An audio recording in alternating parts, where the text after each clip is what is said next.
This is actually from a pro-Ukraine like propaganda rag, but I'll explain why it's important. So this is a Ukraine propaganda rag, but they're quoting, they're getting this number from the Yermak McFall expert group on Russian sanctions, the lead organization on making sure Russia sanctions actually happen, that Russia is actually sanctioned. They reported that 81% of foreign components in Russian missiles originate in the US. Up to 81% of foreign components found in Russian missiles originate in the US. An obtained document from Yermak McFall expert group on Russian sanctions. The KH-101 cruise missile contains at least 53 types of components like microchips and microcircuits.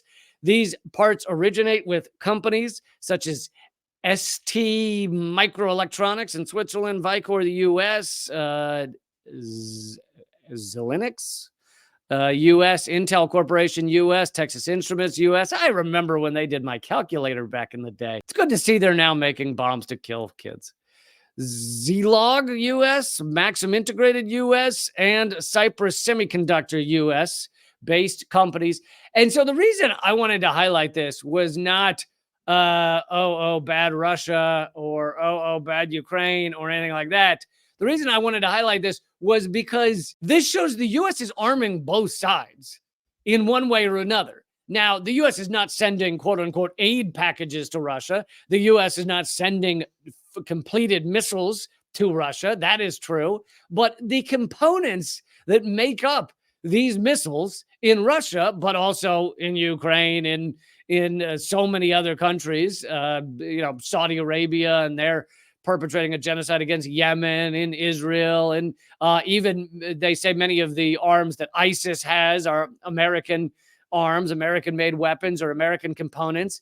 It shows that the U.S. is actually arming both sides of many of these conflicts. And so the U.S. benefits, the U.S. empire benefits by endless war besides just the power it gives the U.S. government. The U.S. prefers the proxy war in Ukraine because they don't care if Ukrainians die. They don't care if Russians die. But it's also good for the economy. Here is both sides are using U.S. components as they wage war against each other. Now, this is a little less maybe direct than like in Afghanistan, where the U.S. was funding the Taliban, not completely, but was giving hundreds of millions over the years to the Taliban in various ways. They would pay the Taliban, for example, to let them through mountain pass roads without being attacked so that they could then fight the Taliban later. There's also been reports in New York Times and others from years back showing that CIA armed and trained groups in Syria and in Afghanistan were fighting Pentagon trained and armed groups. The U.S. is funding both sides of these wars, and that continues in the proxy war, with the proxy war in Ukraine. It continues there. The U.S. empire, and as our ruling elite, as the people in Congress go, we got to fight this proxy war because Russia's bad and they're Hitler and they're going to take over Europe. And as they do that, they likely know that both sides are using components that are made by U.S. companies, and U.S. companies make a lot of money, and the U.S. military-industrial complex gives money to these companies to make these components, and then those components go to all of these countries that we end up fighting in one way or another, or end up arming or fighting or anything else. So it is all one giant circle jerk. But the thing is, it also enriches the U.S., and I mainly mean the rich in the U.S. Not many of you are weapons contractors, I don't think.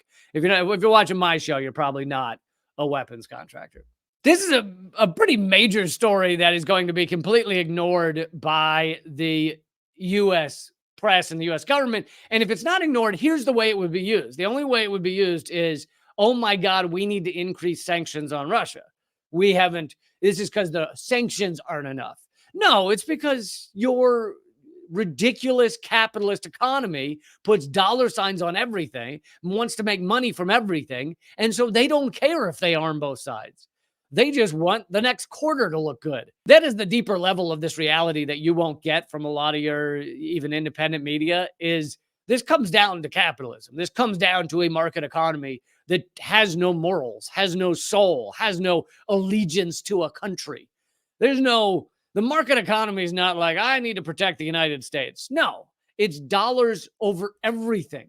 The economy, the market economy don't care if everybody dies trying to get money. Market economy don't care. And so this is yet again just more proof that the U.S. is arming all sides. I mean, it really is incredible that we can get away with the propaganda that makes people think that we aren't on both sides of most of these conflicts.